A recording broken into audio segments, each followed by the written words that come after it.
My name is Ramneek Kanwar. I'm an 18-year-old STEM student who recently graduated from the Governor STEM Academy at Grassville High School, and right now I'm taking a gap year to fly around the world. And my name is Anureet Kanwar, and I'm her twin sister. I'm 18 as well. I'm graduated from the same high school, and I'm also going to be flying around the world. Wow. Are you flying around the world together? So we're going to be together, like flying together in formation, but we're not going to be in the same airplane. We're going to be in separate airplanes. So it's going to be a solo flight, but we're going to be like kind of like following each other. So it's for like safety purposes in case something happens to one of us, the other person's there to help and call for help. So it's kind of like just for safety. Yeah. Wow. I mean, that's a really brave thing to do. Why are you doing this? We felt like this was the best way to reach as many people as possible. We're doing this journey for two main causes, and that's STEM education and just bringing awareness to STEM as well as women's education. And we felt like if we, what better way to, have the whole world hear our purpose than fly around the world and go to every country, as many countries as we can, and talk to the people themselves and let them know what we're trying to do and what our purpose is. It's so amazing and incredible.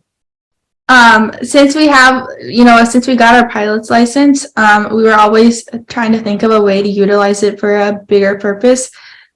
Because getting your pilot, it's a really big deal because it's hard to get, but we wanted to do something useful with it. And since we've always kind of we're looking for a way to promote women's education rights and also STEM education, like help students who are interested in STEM. We decided that we're gonna do this journey and we're gonna try our very best to get it done and accomplish this and bring awareness about these two subjects. Well, I have so many questions, but I guess my very first one is, how are you feeling about it all? I think we're both very excited.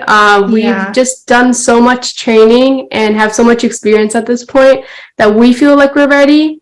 And our parents are obviously a little bit nervous, as any parent would be in such a journey, but they're very supportive. They want us to do what we love.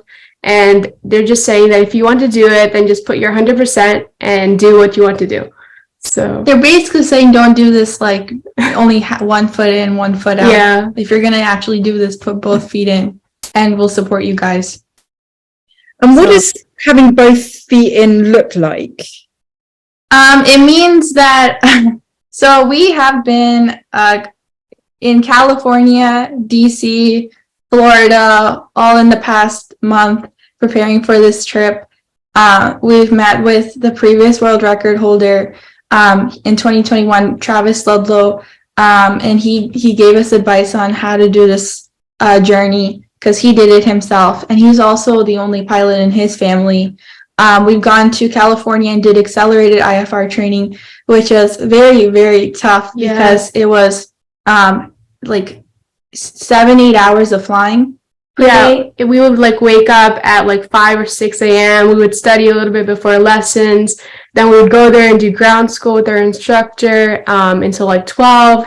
And then we'd go flying. And sometimes we didn't have time for lunch. So it was just very intensive. We would bring snacks on the way in case we landed somewhere. We could just eat a snack real quick. And then we ended our training around 6 o'clock p.m. And then we'd go home and study as well when we got home. So it was just a really full day full of things that we were supposed to do for the IFR training. Yeah. What is IFR training? So IFR training is instrument flight training, and instrument flight training teaches pilots how to fly using instruments.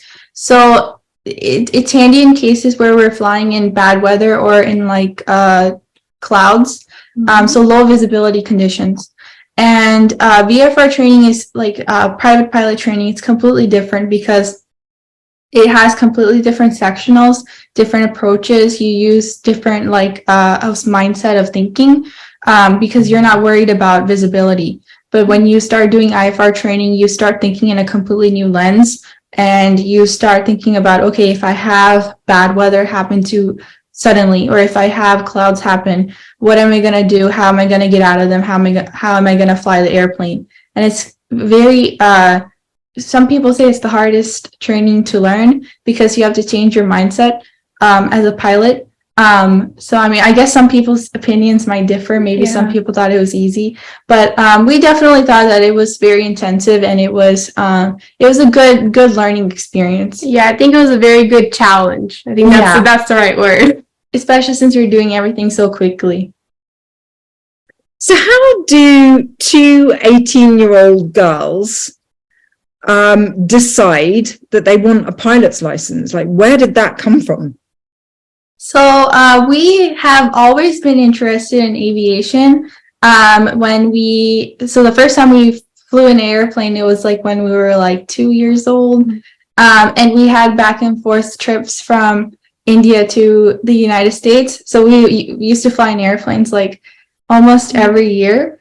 And then when we were like, when we actually like got here and we stayed here permanently in the United States, we used to go to the local airport because we have Norfolk International, which is like a 30-minute drive. And we used to have picnics there with our parents. And we used to wave at the pilots and the passengers.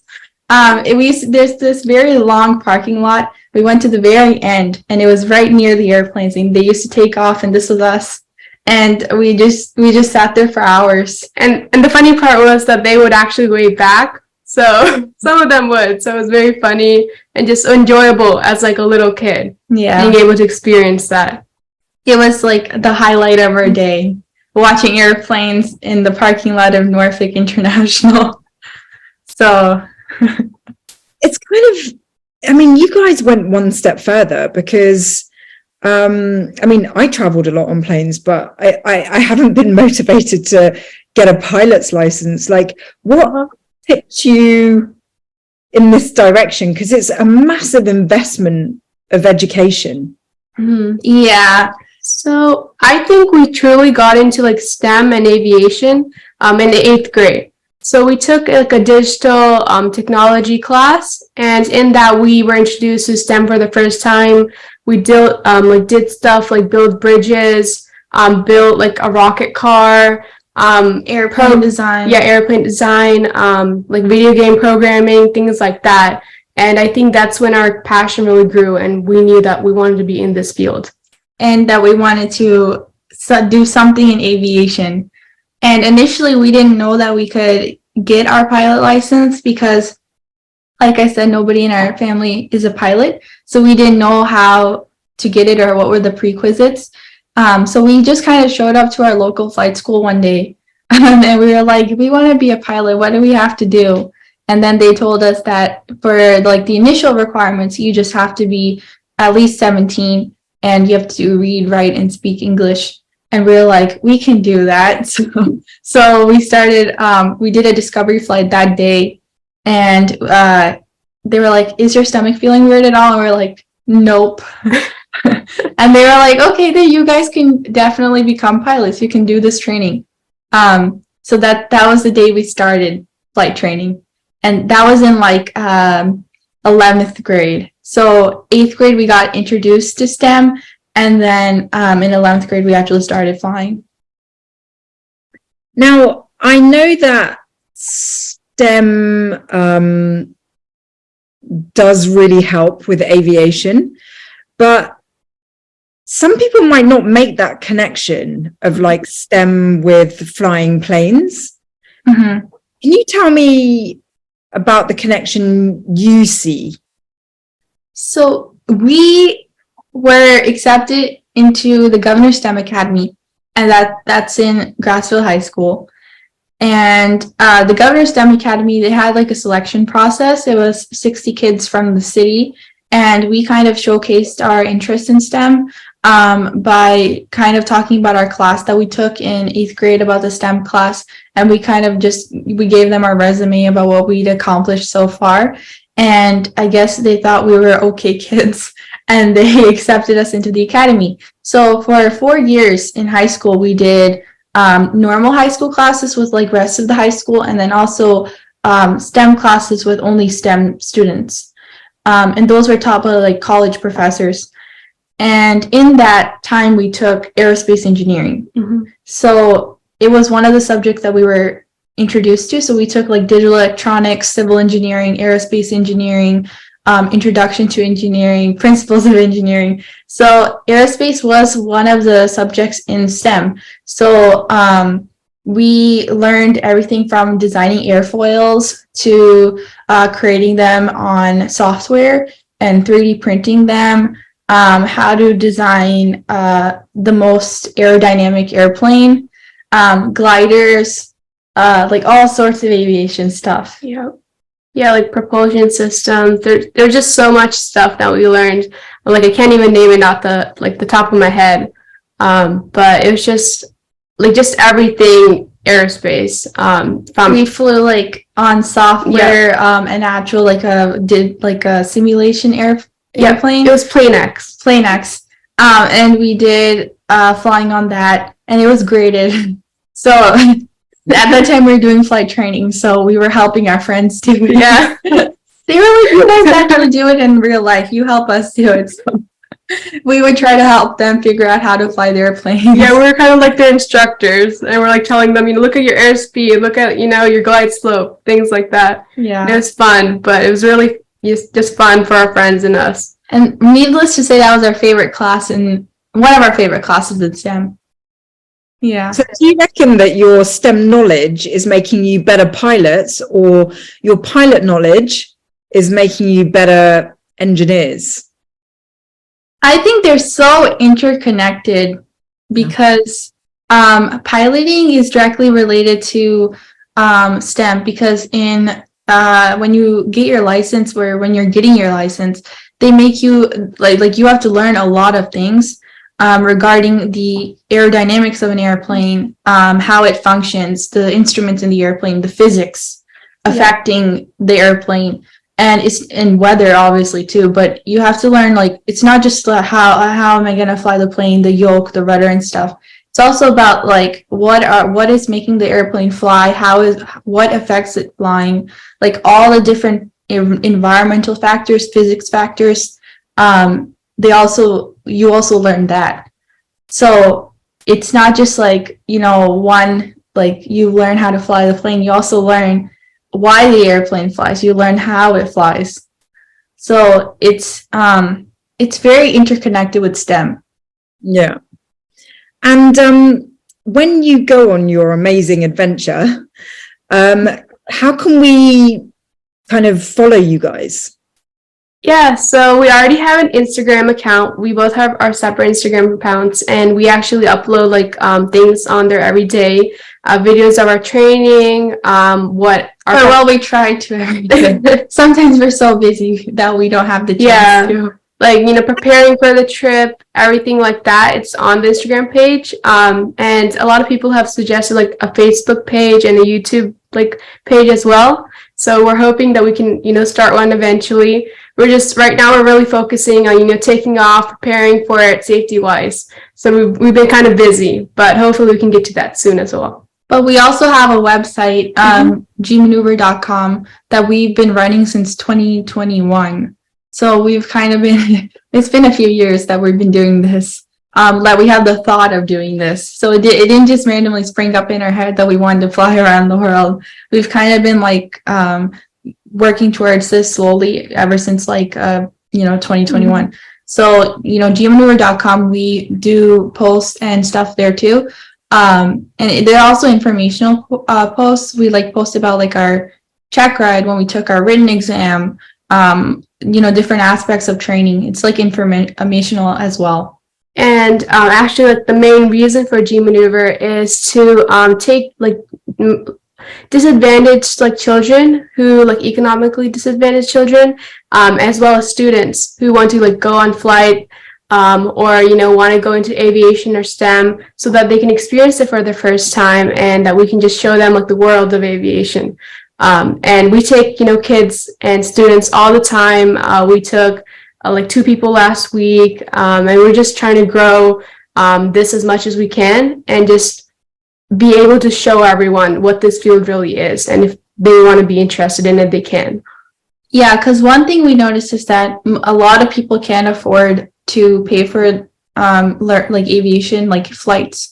They can't afford to pay for it. So we pay for their discovery flights, which is like the first flight ever where you just like fly them around. And we introduce them to aviation. And the great thing about it is that that it's all like free. Like we give them that experience.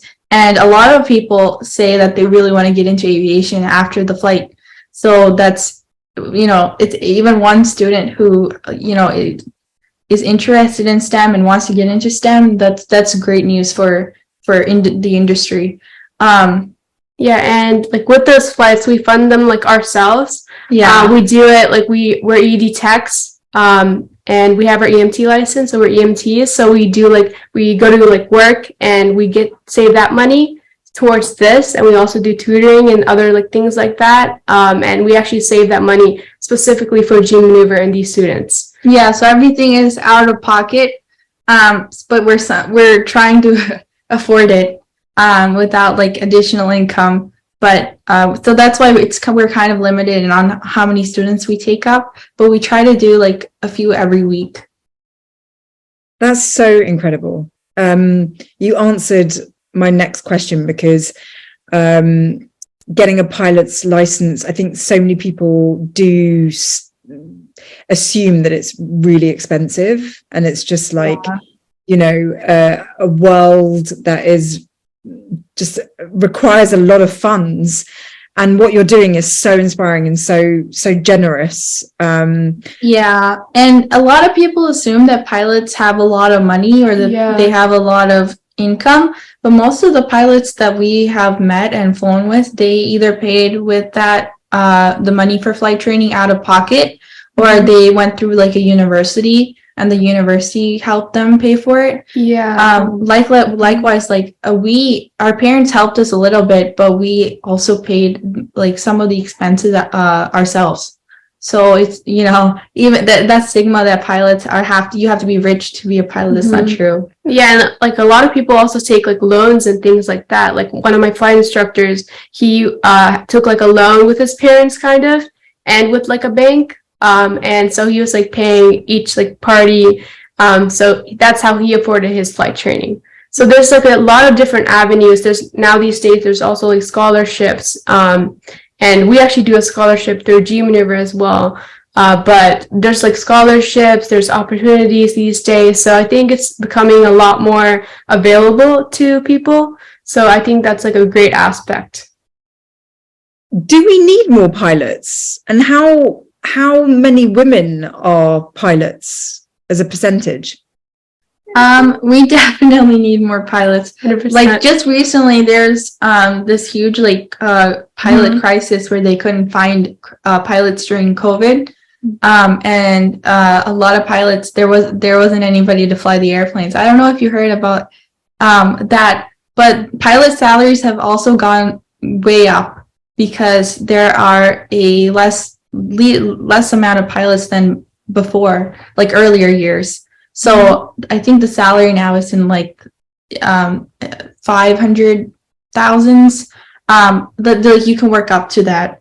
Like I don't think that's the initial like payment, but you can work up to it based on the years you work with the company. And there's also not a lot of women. We don't see a lot. I mean, I know there's like a percentage. I think it's like 6%. Or I think it's growing steadily, but it's around 6% right now. But pilots are women, yes. But like in our flight school, like there was one like student who was female, and we've seen her like once or twice, but like not other than that. Most of like when we go to like the flight school, it's mostly male students and male instructors, and we only had one female flight instructor, but then she moved. So right now we have all male instructors at our flight school as well. So it's not like a lot of dynamic. I feel like we definitely need more both, Like it's at the point where if you see a female pilot, you're like, whoa, there's a female pilot. Like that's oh my God, take a picture. Like we were at the airport, and in the airport you see mostly male pilots, right? And we saw a female pilot, and we actually took a picture. We were like, Andrew, I was like, Andrew, there's a female pilot over there, and she was in uniform and everything. She looked so cool.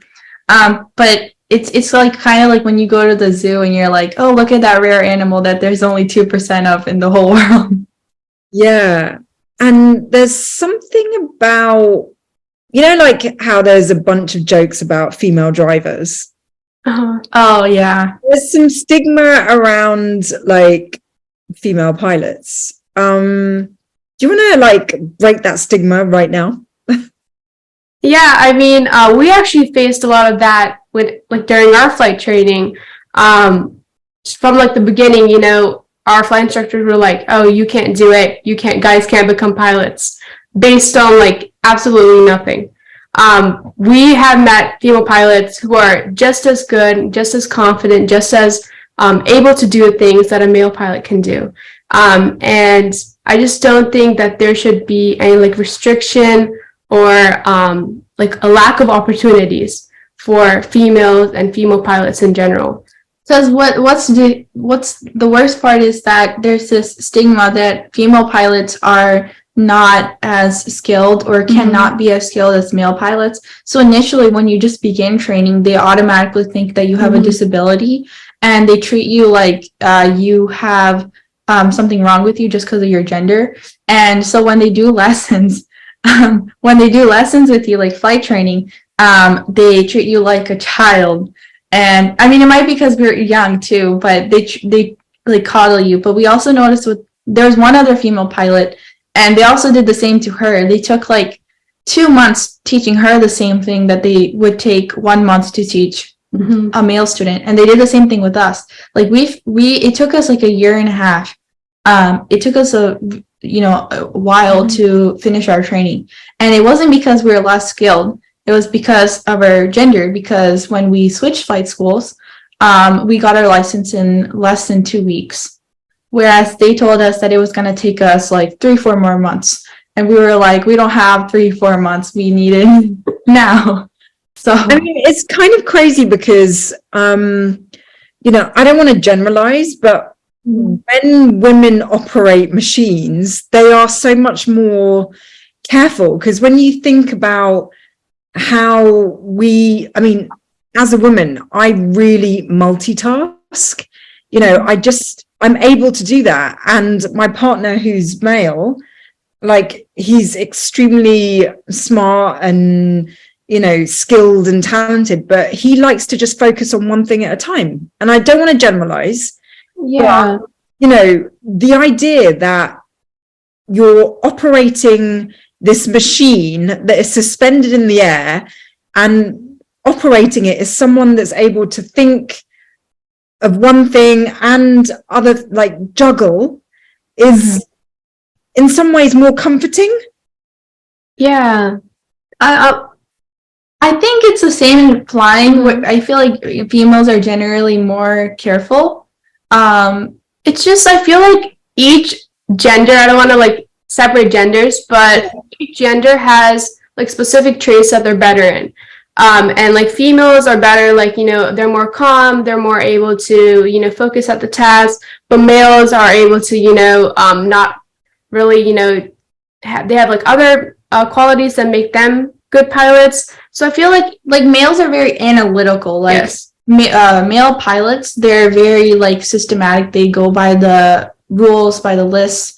But that's not to say like a female pilot can't be analytical, or they can't go by the books, or a male pilot can't be, be able to like multitask or do things like that. So I don't really think there's like a generalization for each gender. I feel like if we all work together, then we could just create like the ideal workplace, the ideal, airline. So I think it's just working together, where we can bring out the best qualities in each other. And it's not like key. Diversity is key. Yes.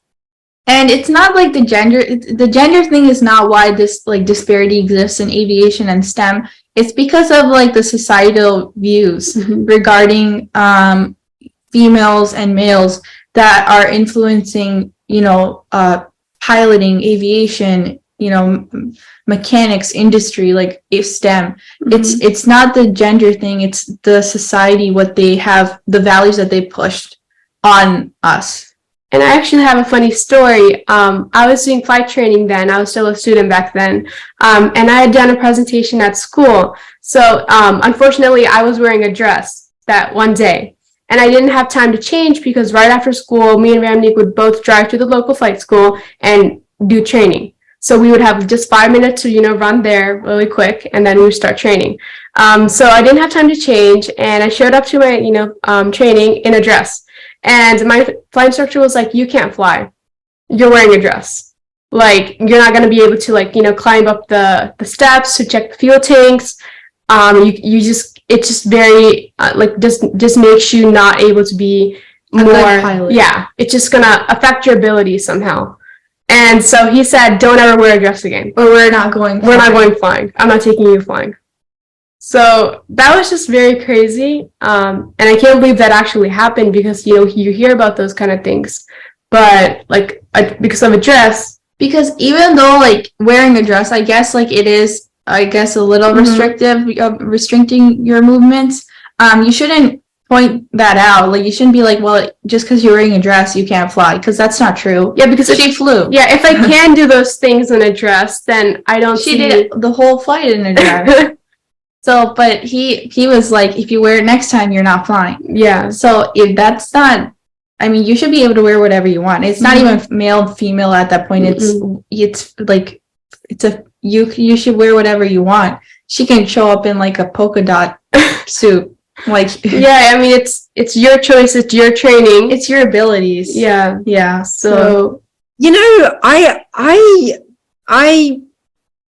kind of, I don't know, I've come across these issues a lot as an engineer, and I don't see the dress issue as being a problem. Look, I completely appreciate that there are those kinds of disparities, but I get the dress thing because and this is something I've really battled with myself, because if I've gone to speak at a conference and I'm wearing high heels, or if I've got into a lab, let's do that example. If I've got into a lab wearing high heels, it's not safe. It's actually better for me if I wear steel toe cap boots that are flat, right, stable and things like that. And so on that point, just from a purely PPE kind of perspective, I get not wearing a dress when you're flying, because I don't know, it could blow up into the air, or, if you are at a height and there are people below, it's just kind of if you were working on a bridge and you're wearing a dress and there are people underneath the bridge, they can look up your dress. It's kind of, so inside, kind of get it, but I could also see where it could be moments where it's oh my gosh, you're singling me out because I'm female. Yeah, right. It's not ideal, but that specific day, she didn't have didn't have the chance to change. So and flying in a dress, it's not wrong. You can still fly. There's nothing wrong with wearing a dress, because the lab example, that's requirements. Those are specific rules that you have to stay safe with. But with aviation, there's nothing that says this is your dress code or this is what you have to wear. And luckily that day I was wearing shorts underneath, but I do see if someone was not wearing shorts, where that could be a problem. But most people who would have to show up to something like that, I'm sure they would make sure that they are having wearing something underneath, or they wouldn't be in a situation where something could go wrong like that. But we do understand your point. That's a very valid point. It's also true in the medical field, they have dress codes too. And if we volunteered at the hospital, and at the hospital you couldn't wear ripped jeans, and that was just the dress code for us. So, But you know, aviation doesn't have any such dress code because there's nothing that's gonna. These clothes are not gonna debilitate your ability to fly. Like, Can I ask you, what do you prefer to wear when you're flying? I mean, usually we just wear like jeans, or sometimes if I'm lazy, I wear pajamas. or like shorts, Well, not like like that. sleeping pajamas, but like, you know, comfortable exercise joggers, yeah. Black feet. I think the message here is a really beautiful one, which is do what makes you feel confident and empowered. You know, if there is no dress code, I think, and I've had conversations on my podcast before with other women where they say, I dress to feel strong and empowered and resilient, you know. And if wearing high heels actually makes you feel like you're not very strong on your feet, and actually, or it might be that wearing high heels does empower you. It gives you height, it gives you presence, you're confident. Like, I think if you're not breaking any rules, the lesson here is do what makes you feel like at your best. Right. You know, you are at, like, you're onto an amazing opportunity to inspire others, not just in the States but globally. How are you planning to convey that message? Like, I'm picturing you guys like flying and then landing in all these like random places. Like, what do you do once you're on the ground to inspire? Once we're on the ground, so like for our world trip, we're planning on broadcasting the whole thing, and we're planning on doing like taking videos every day and broadcasting them, hopefully live if we have internet access.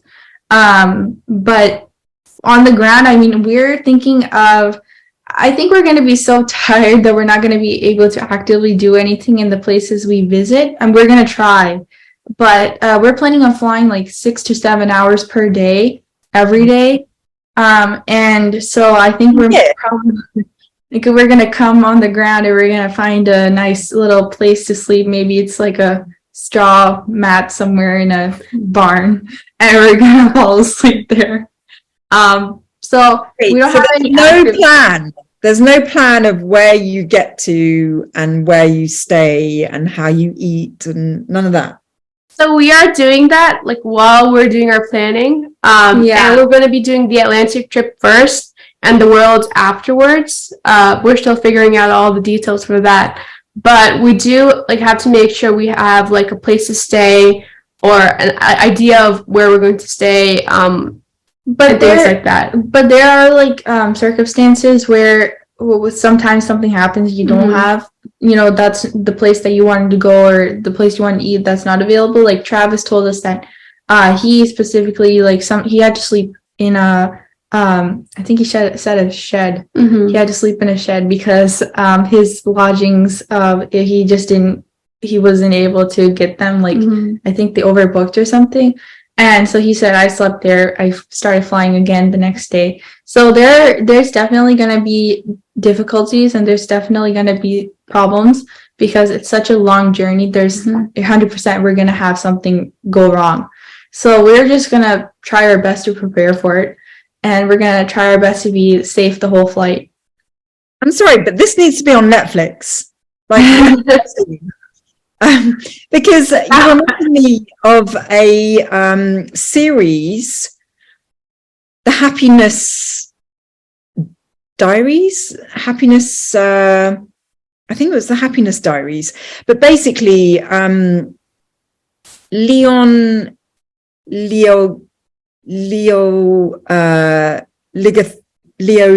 Thogus or something, I can't remember how to say his surname.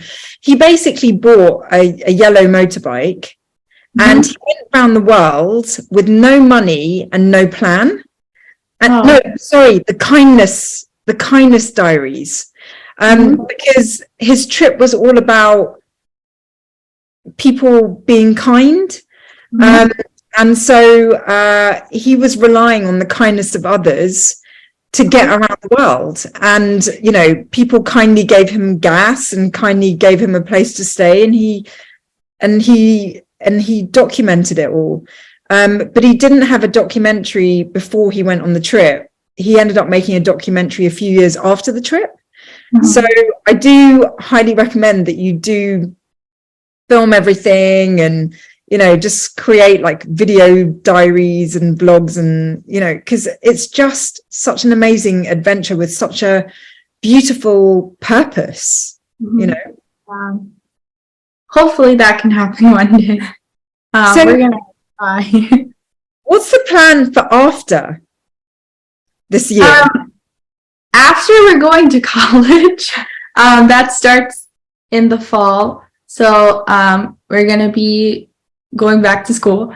But we're hoping that in college itself, we want to continue flying, and we also want to continue aviation. So we were hoping to do our undergraduate in either like aerospace or mechanical engineering or physics, something like that. And then we really want to start our own on-demand vehicle drone company, because that's some research we're working on right now as well. Mm-hmm. So we want to make and design our own medic air taxis and create that, and hopefully those will be flying around in the future, and they'll be created from our company. So that's like our future plans.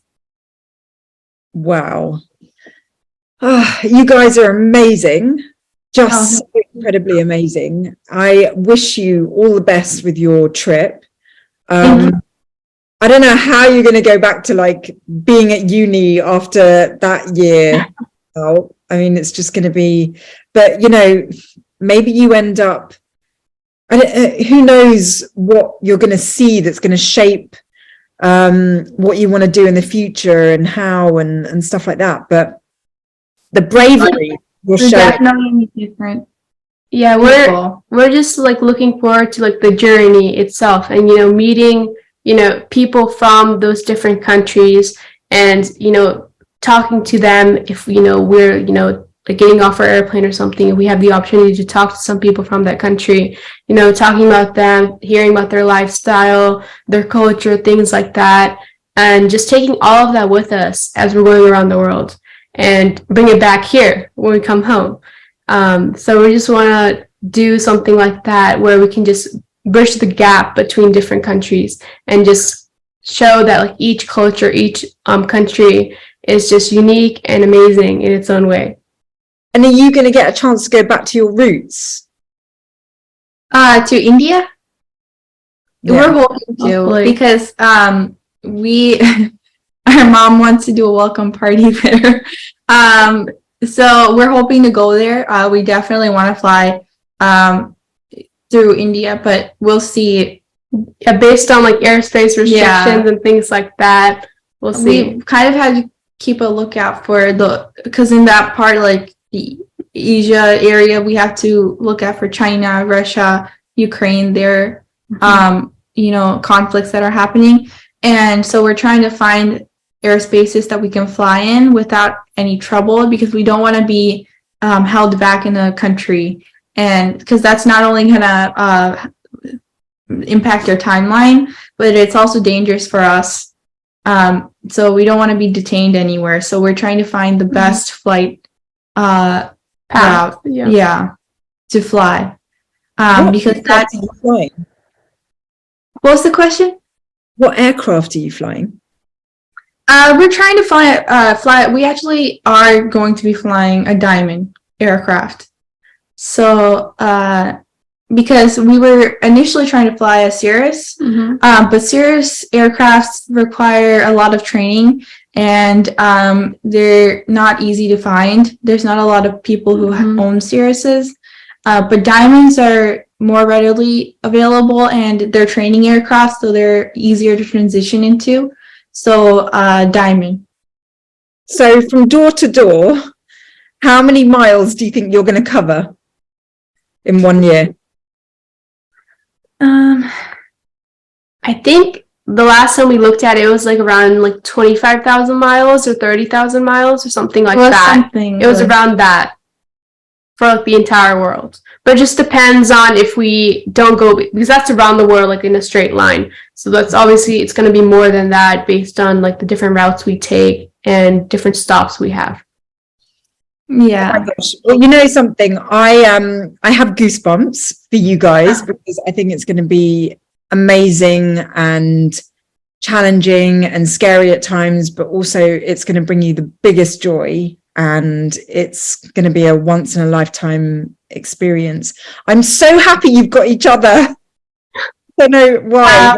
The idea we wouldn't even be doing this if we didn't enjoy STEM and aviation. So, I mean, that's partly why we're doing this. Like, it's such a huge trip and a huge commitment. Because we've been working towards this every single day for the past 4 or 5 months, like actively. So it's a huge commitment as well. Like, so much time spent on this.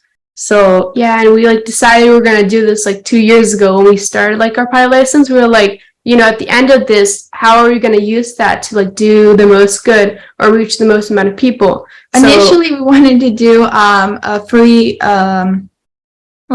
free of cost, like kind of like a nonprofit ambulance service, air ambulance, where we fly the patients. But we learned that we have to have a few more there are different requirements for that if we want to work for a company. So we couldn't do that. So then this was the next step. We were like, okay, let's see what else we can do with our license. So a world trip. Out of curiosity, because I'm hearing from a few things you're saying that you've got like a bit of medical experience as well. Like, is there, have you been inspired by doctors or people in healthcare in your family? Specifically in our family, we actually don't have a lot of people in healthcare. Most of our family is in business. Our mom was a RN, so she has some medical background, but she's not practicing right now. But the thing about, we notice in the medical field is that it's the same as aviation. Like like pilots and doctors, they're both so hardworking and they spend so much time, and both of them are responsible for the lives of people. So it's the same responsibility on their shoulders. So the two professions are very closely related. And we kind of noticed that because we started volunteering at the hospital a few years ago, and it was mostly because we wanted to do something in our free time that was actually helping others. And we have a pretty big hospital nearby. So when we started volunteering there, we noticed that, medical professionals work so hard, and pilots work it's like the same load of work.